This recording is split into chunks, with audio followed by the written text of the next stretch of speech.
მოგესალმებით, თქვენ უყურებთ პრაქტიკული სროლის არხს, ჩვენი მეგობარი ლაშას დახმარებით. დღეს გვაქვს ალბათ მსოფლიოში ყველაზე ლამაზი PCC-ის განხილვა, ეს არის DD Staniel Defense-ის მიერ გამოშვებული ახალი PCC 9 მმ-ზე.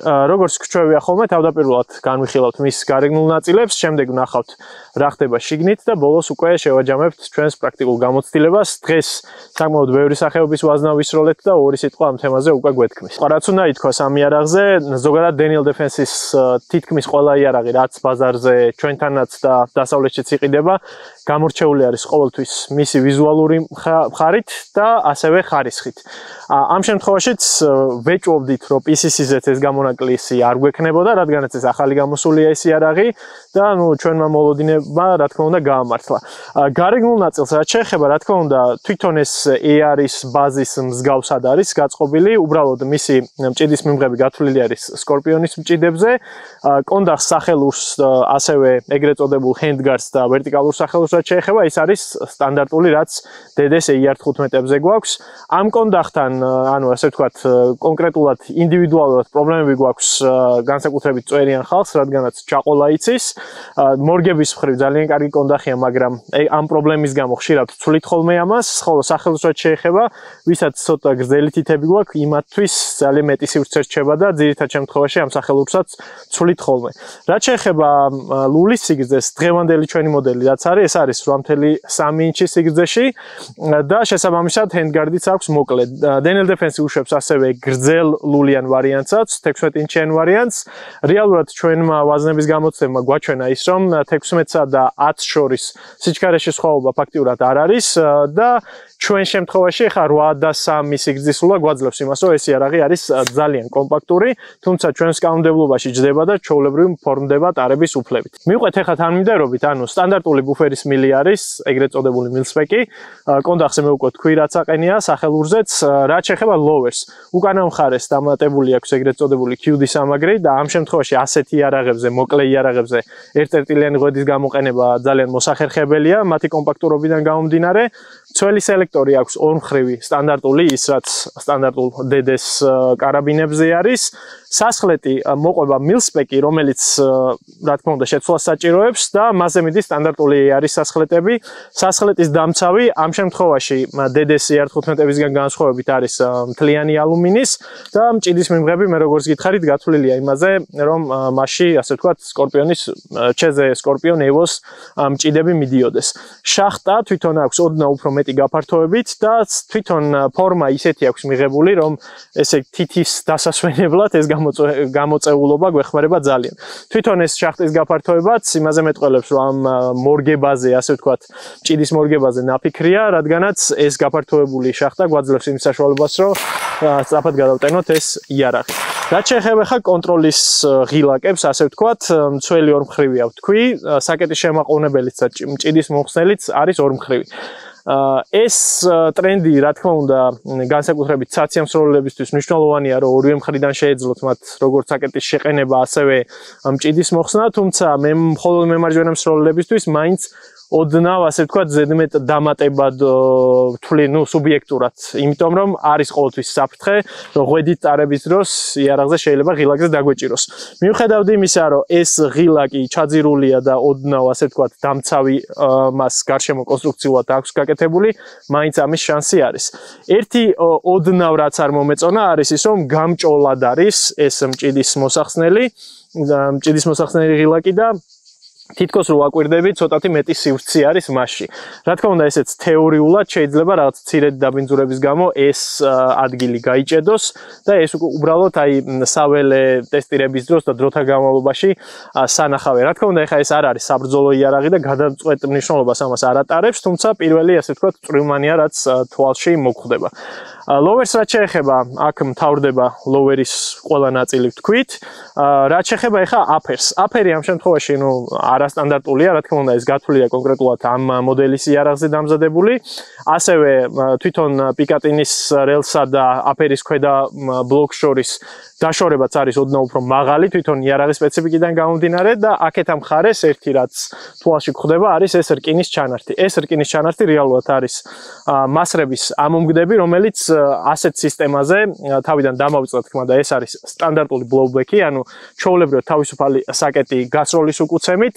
ამ შემთხვევაში ეს ჩვენი ექსტრაქტორი რკინის ნაწილია ცალკე ჩასმული, რომელიც მასრის ამოგდების შემდეგ მის გარეთ გამოგდებას უზრუნველყოფს. გადასატანის სახელური არის ორმხრივი, სტანდარტული DD-ს გადასატანის სახელურია, ოღონდ ბოლოში, რა თქმა უნდა, ის არის განსხვავებული იმისთვის, რომ იმუშაოს კონკრეტულად ამ იარაღზე. ასევე თვალისთვის ნაცნობი არის ეს handguard-ი, უბრალოდ არის შედარებით მოკლე ზომის, რაც მთავარია შენარჩუნებულია დამაგრების წერტილები და ზოგადად DD-ს M4 სერიაც, V7 სერიაც ცნობილი არის იმით, რომ მისი handguard-ის დამაგრება არის ერთ-ერთი საუკეთესო და ერთ-ერთი ყველაზე მდგრადი, ასე ვთქვათ.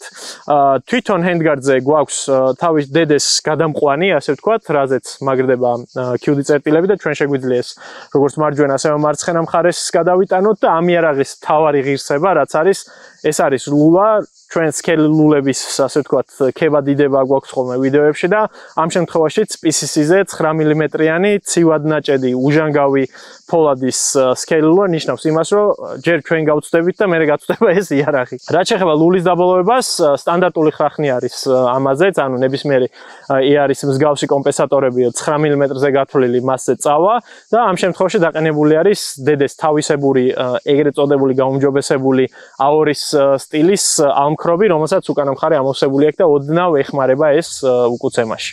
კომპლექტაციაში ასევე მოყვება ეს ვერტიკალური გრიპი, რომელიც პირველი ბედიც არის ხოლმე, პირველი გასროლების მერე ყველა ხსნის ამას. რატომ? იმიტომ რომ ამ ხელა ვერტიკალური სახელური ამ იარაღზე არ გვჭირდება, ვიღაცა შეიძლება მოსწოს, არ ვიცი, მაგრამ ძირითად შემთხვევაში ეგრეთ წოდებულ handstop-ებს ვაყენებთ ხოლმე. მით უმეტეს მოკლე ლულაზე ეგ მნიშვნელოვანია ამოწევის დროს, რომ იგრძნო, რომ კომპენსატორთან ან ლულაზე თითი ახლოს არ გაქვს. თუმცა ამაზე უკვე პრაქტიკულ ნაწილში უფრო გარკვევით ვილაპარაკებთ. რაც შეეხება ახლა შიდა ნაწილებს, სტანდარტულად იხსნება სტანდარტული ER-ივით, ეს ჩვენი PCC-ის მოდელიც, საკეტი, რა თქმა უნდა, გვაქვს განსხვავებული ფორმის, რადგანაც როგორც თქვი, ეს არის თავისუფალი სვლა. ამ შემთხვევაში ზედა მხარე არის დაბეჭდილი და ამოწეულობა, რაზეც, ასე ვთქვათ, გადატენის სახელურთან ხდება გადატენის სახელურის ურთიერთქმედება. სპეციალური ჩანართი აქვს ამ გადასატენ სახელურს და ეს ჩანართი არის ფოლადი, სწორედ იმიტომ, რომ ამ ურთიერთქმედების დროს ეს ალუმინი არ გაწვდეს და შესაბამისად დროზე ადრე არ გამოვიდეს მწყობრიდან. საკეთს რაც შეეხება, მას უკანა მხარეს სპეციალური წონა აქვს ჩამაგრებული, ესეთი, ასე ვთქვათ, დახვეული საჩერი ჭილებით და წინა მხარეს იმისთვის რომ მოხსნათ დამრტყმელი საჭირო არის ჩვეულებრივად ჭილების ამოძრობა და თვითონ დამრტყმელი არის ზამბარის დაჭიმულობის ქვეშ და უნდა გავითვალისწინოთ რომ ასე ვთქვათ შორს არ გადმოვარდება, მაგრამ რომ არ დავკარგოთ. თუ გვინდა ჩვენ ექსტრაქტორის მოხსნა, ამ შემთხვევაში საჭირო არის უკვე ამ საჩერის სპეციალური დამრტყმელით გამოგდება და თუ მაინც და მაინც რაღაცა ათასობით ვაზნის შემდეგ მისი გაწმენდა გადავწყვიტეთ, ამ შემთხვევაში დაგჭირდება უკვე ხელსაწყოების გამოყენება. რა ხდება პრინციპში განსაკუთრებული მეტი აფერზე არაფერი არ ითქმის, ძალიან საინტერესო არის ბუფერის სისტემა, რადგანაც მას უყენია ესეთი ჰიდრავლიკური ბუფერი და სწორედ მიუხედავად იმისა, რომ იარაღი არის blowback-ი და blowback-ებს როგორც წესი უფრო ხისტი უკუცემა აქვთ ხოლმე როლიკებიანი იარაღებთან შედარებით, ამ შემთხვევაში ეს პნევმატიური ბუფერი უზრუნველყოფს იმას, რომ ცოტათი უფრო არბილებს ჩვენ უკუცემას და პრაქტიკაში განსაკუთრებით თუ დაბალ სიჩქარიან და დაბალწნევიან ვაზნებს ვისვრით, ძალიან კარგად ჩანს, რამდენად რბილად ისვრის ეს იარაღი. რაც შეეხება ახლა ყველაზე საინტერესო ნაწილს, ეს არის პრაქტიკული შთაბეჭდილება. დღეს ჩვენ ვისაუბრეთ დაახლოებით 200 ვაზნა, ვისაუბრეთ დაახლოებით 5-6 სახეობის ვაზნა და სანამ უშუალოდ ჯგუფებზე გადავალთ, პირველი უნდა ითქვას, ასე ვთქვათ, საიმედოობის მხარე. ამ იარაღს თავდაპირველად როცა ვყიდულობთ, მოყვება მხოლოდ ერთი ცალი 35 ვაზნიანი სკორპიონის პიმაგი, ერთი ცალი მჭიდი ასეთი იარაღისთვის, რა თქმა უნდა, ცოდვა და უკეთესი იქნებოდა, რომ ეს მჭიდები ცალკე იყიდებოდეს კიდეც. გამოყენების დროს და თვითონ ბალანსის მხრივ რო ავიღოთ, მე როგორც გითხარით, წინ მძიმე ლულაა, თუმცა ეს ლულა მოკლე არის და სამიზნის დაყენების შემდეგ ამ იარაღის ბალანსი, ანუ რაღაც განსაკუთრებულ პრობლემებს არ ქმნის, ანუ კარგად არის ძალიან დაბალანსებული და კარგად ზის ხელში. რაც შეეხება საიმედოობას, რამდენიმე სპეციფიური მომენტი აღმოვაჩინეთ, ასე ვთქვათ, პირველი სროლის დროს, ეს არის პიმაგის მორგების დროს. თუ ხელს არ მივარტყავთ, ამ შემთხვევაში ხელის მირტყმის გარეშე ამ ჭიდს აქვს ცოტათი მოძრავი ლუფტი, ანუ ის არ გამოვარდება, მაგრამ ლუფტი აქვს და ოდნავ ქვემოთ ჩამოწეულზე გადატენვის დროს ვაზნას ავაზნეში არ შეაქვს. ამიტომ აუცილებელია ხოლმე მორგების დროს კარგად შევსვათ, ან კარგად შევსვათ, ან ხელი მივარტყათ, ნახოთ რომ ქვემოთ ჩამოწევის დროს ოდნავ ლუფტი არ აქვს და ამ შემთხვევაში გადაიტანება ის უპრობლემოდ.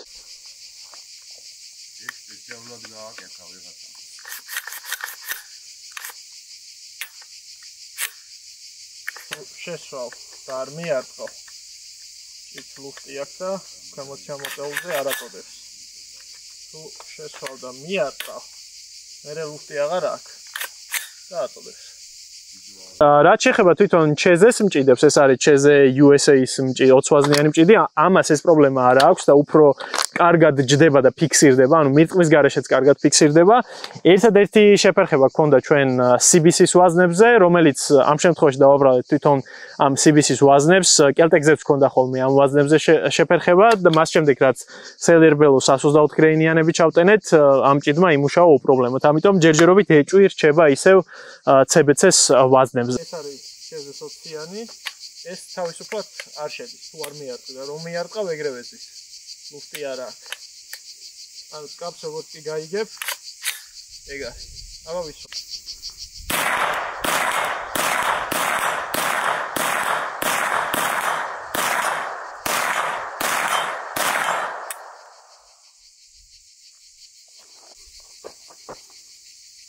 ეგ არის მაგტეჩის 124 გრეინიანი.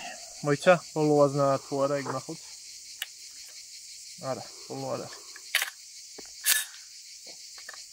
აი, გავაგრძელებ. ესე იგი, წერან მეთოდების პრობლემა გქონდა CBC-ზე, ეხლა ჩავტენეთ 10 Cellier-Bellow და იგივე ჩეზეს 20-იანი მჭიდი და ამან ნახოთ რა სიტყვას.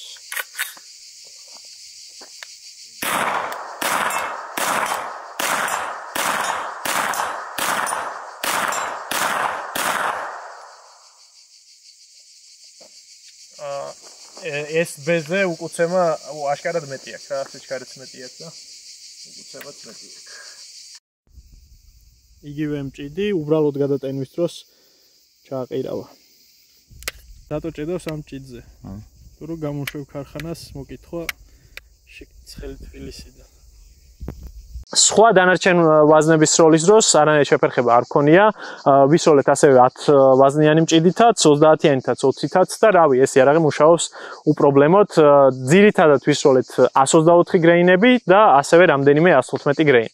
რაც შეეხება სიზუსტეს, რა თქმა უნდა, თავიდანვე მოლოდინი იყო ის, რომ ეს იარაღი იქნებოდა ძალიან ზუსტი. პირველ რიგში გამომდინარე იქიდან, რომ დედესლულები ცნობილია და მე როგორც ვთქვი, ამ შემთხვევაში ჩვენ გვაქვს ცივადნაჭედი, უჟანგავი, ასე ვთქვათ, ლულა, თუმცა ერთი პრობლემა რაც ამ სტოკი იარაღს მოყვება არის სტოკი მილსპექს საცხრეტი და ეს ხელს გვიშლის შესაბამისად ამაზე უკვე ლაშამ დააყენა გაიზლის SSA რომელიც ორსაფეხურიანი საცხრეტია და ჯგუფებზე სროლაზე ძალიან მოგვეხმარა შედეგები ჰქონდა რავი ძალიან კარგი ზოგ-ზოგიერთმა ვაზნამ ცოტათი იმედი გაგვიცრუა მაგალითად ცუდად ისროლა ფედერალის სინტეჩები რომელიც არის 115 გრეინიანი პოლიმერის დაფარვის თავიანი ასევე შედარებით ნაკლები სიზუსტე ჰქონდა 124 გრეინიან STV groups და შედარებით ნაკლები სიზუსტე ჰქონდა CBC-ის 124 გრეინებს მართალია ამ ვაზნას სიჩქარე მეტი აქვს რადგანაც ის NATO სტანდარტზე არის დამოხტული თუმცა სიზუსტის მხრივ ამ ვაზნებზე სხვა იარაღებზეც პრობლემა გვაქვს ხოლმე და 5.56-ით შედარებით ნაკლებად ზუსტი ვაზნა ძალიან მაგრად ისროლა ტურანის 124 გრეინიანი FMG და კიდევ უფრო ძალიან მაგრად ისროლა Cellier-Bellows 124 გრეინიანი რომელიც 25 მეტრზეც და 50 მეტრზეც ამ ნასროლების სურათებს ასე ვთქვათ ვიდეოებში ჩავსვათ ძალიან კარგი შედეგები დადო ეს არის 124 გრეინიანი ფედერალის პანჩი რომელიც არის hollow point და შედარებით ძვირი ვაზნა და როგორც ხედავთ 25 მეტრზე აქვს ძალიან კარგი შეჯგუფება 10 ვაზნაზე ნასროლი შემდეგ Cellier-Bellow-ებიც და STV ჯგუფებიც ასევე ტურანებიც ვისროლეთ 4 მომსროლელმა და ყველასთან ერთი მეორეზე უკეთესი ჯგუფები იყო 25 მეტრზე მაგალითად ეს არის ლაშას ნასროლის Cellier-Bellow ეს არის ჩემი ნასროლის Cellier-Bellow და ასევე ტურანის 124 გრეინი, რომელიც ანუ ძალიან ახლოს იყო, ხანდახან იყო რომ ერთი ვაზნა ასე ვთქვათ გამოდიოდა გარეთ და ესეც არის ჩვენი მეგობარი დათოს ნასროლი 50 მეტრზე სელიერბელო, რომელიც ძალიან კარგ ჯგუფად შეგვიძლია ჩავთვალოთ. რა თქმა უნდა, ბევრი ჯგუფი ვისროლეთ და უნდა ითქვას, რომ ეს იარაღი ძალიან ზუსტი არის და თავის ფასს ამ კუთხით ამართლებს.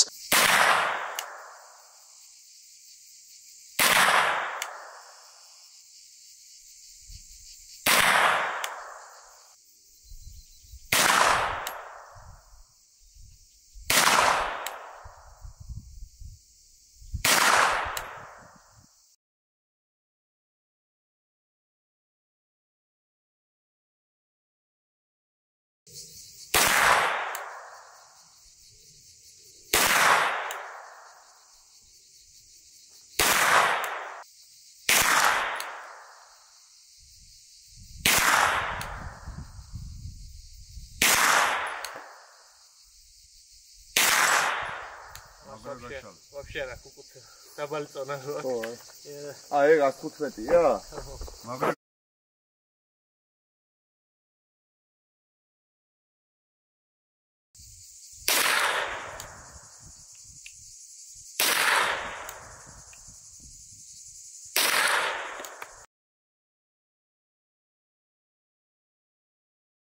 ჩვენ მოვედით ახლა ძალიან საინტერესო საკითხთან, რომელსაც ქვია ფასი და Daniel Defense-ის ჯერჯერობით იაფიანი, ასე ვთქვათ, არაფერი არ არსებობს და არც ეს PCC არ არის გამონაკლისი. ჩვენ როცა სხვადასხვა PCC-ებს განვიხილავდით, ყველაზე იაფიანი სეგმენტი ეს იყო Keltec Ideria, შემდეგ მოდიოდა Stribogi, რომელიც 4800 ლარი ღირდა, ამ შემთხვევაში საქმე გვაქვს 6900 ლარიანი, თუმცა დაკლების პერსპექტივით იარაღთან და რა თქმა უნდა ჩდება კითხვა, გვინდა, ანუ ღირს თუ არა ასეთი ფასის გადახდა. თუ ჩვენ გვინდა PCC, რომელიც იქნება ყველაზე ლამაზი და გვემსახურება ძალიან დიდ ხანს და იქნება ძალიან ზუსტი და პლუს ვიზუალის კუთხით, რავი, მე ძალიან მომწონს და მართლა ნახევარი ალბათ ამ თანხის ვიზუალსა და ხარისხში ვიხდით. ამ შემთხვევაში, რა თქმა უნდა, თვითონ ამ PCC-ზე რეკომენდაციის მიცემაზე თვალი არ დამიხამხამდება. ერთადერთი ამაზე ძვირი იარაღი, რაც ჩვენ მომავალში რევიუში მოგვივა, ეს იქნება ორიგინალი MP5 და იმაზე მერე ვილაპარაკებთ. თუმცა დღესდღეობით, რავი, ამ ეტაპზე ყველაზე პრინციპში შეიძლება თამამად ითქვას, ყველაზე კარგი PCC, რაც ჩვენ გამოგვიცდია, არის სწორედ DDS S ვარიანტი. რა თქმა უნდა, ალბათ დროთა განმავლობაში რაღაც მცირე დეტალები დაიხვეწება, საინტერესოა ამის შემდეგი, ასე ვთქვათ, მოდერნიზაციებში რა შეიცვლება, თუმცა პირველი რაც ჩვენ უნდა შევცვალოთ და უკვე მის მეპატრონეს გამზადებულიც აქვს, ეს არის როგორც გითხარით, კონდახი, სახელური და შედარებით მოკლე vertical grip-ი და რა თქმა უნდა, აუცილებელია სასხლტის გამოცვლა თუ გვინდა რომ ბევრად უფრო ზუსტი ჯგუფები მივიღოთ.